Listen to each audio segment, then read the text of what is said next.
বাংলাদেশের রাজনীতিতে যে কজন তারুণ্যদীপ্ত মুখ রাজপথ থেকে নীতি নির্ধারণী টেবিলে নিজেদের স্থান করে নিয়েছেন, তাদের মধ্যে অন্যতম শহীদউদ্দিন চৌধুরী অ্যানি।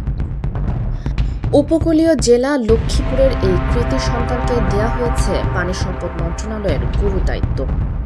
আর এর মাধ্যমেই এক ঐতিহাসিক রেকর্ডের অংশ হলেন তিনি।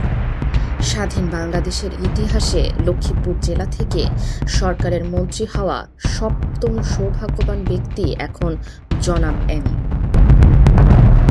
এর আগে ১৯৭৫ সালে ডক্টর মোজাফফর আহমদ চৌধুরী, ১৯৭৯ সালে অ্যাডভোকেট ইসমাইল, ১৯৮৮ সালে ডক্টর ওয়াহিদুল হক, ১৯৯১ সালে জিয়াউল হক জিয়া, ১৯৯৬ সালে আসম আব্দুর রব এবং ২০১৭ সালে শাহজাহান কামাল মন্ত্রিসভায় লক্ষ্মীপুরের প্রতিনিধিত্ব করেছিলেন।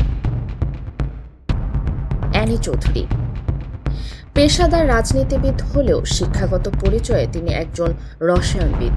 ঢাকা বিশ্ববিদ্যালয় থেকে ফলিত রসায়ন ও রাসায়নিক প্রযুক্তিবিদ্যায় অনার্স ও মাস্টার্স সম্পন্ন করেন তিনি। তার রক্তে বইছে রাজনীতির ধারা। ব্রিটিশ আমলে তার দাদা হাজী পানা মিয়া ছিলেন চরকাদিরা ইউনিয়ন বোর্ডের প্রেসিডেন্ট। পূর্ব পাকিস্তান প্রাদেশিক পরিষদের এমপি ছিলেন তার চাচাতো ভাই শাহাবুদ্দিন চৌধুরী এবং অপর চাচাতো ভাই খোরশেদ আলম চৌধুরীও ছিলেন সংসদ সদস্য। বাবা বশিরুল্লাহ চৌধুরী ব্যবসায়ী হলেও পরিবারটির রাজনৈতিক মূল অনেক গভীরে। অ্যানি চৌধুরীর রাজনীতির সূচনা সেই স্কুল জীবন থেকে। ১৯৮০ সালে শহীদ রাষ্ট্রপতি জিয়াউর রহমানের খালকাটা কর্মসূচিতে যোগ দিয়ে জাতীয়তাবাদী ছাত্রদলের রাজনীতিতে তার পথ চলা শুরু।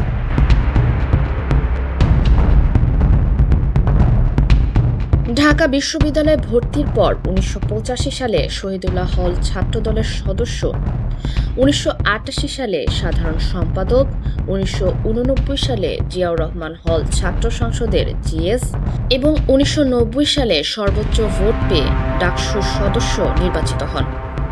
১৯৯২ সালে ডাকসুর ভারপ্রাপ্ত ভিপি এবং ১৯৯৬ সালে কেন্দ্রীয় ছাত্রদলের সভাপতি হিসেবে রাজপথ কাঁপান এই মেধাবী ছাত্রনেতা। ১৯৯৯ সালে বিএনপির কেন্দ্রীয় নির্বাহী কমিটির সদস্য হওয়ার পর আর পেছনে ফিরে তাকাতে হয়নি তাকে।